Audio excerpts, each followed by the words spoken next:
Samantala ay imbitahan po ng mga otoridad sa investigasyon ng driver ng AUV na nahulog sa bangin sa Bugyas, Benguet.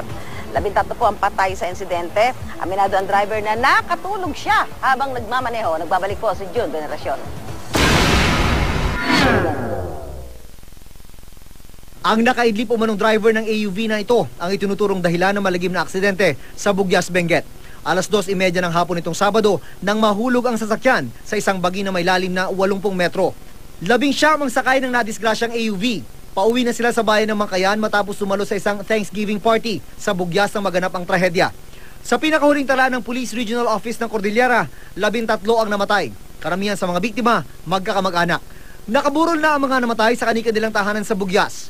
Ngayong araw naman kakausapin ang 5 sugatan na kasalukuyang ginagamot pa rin sa ospital.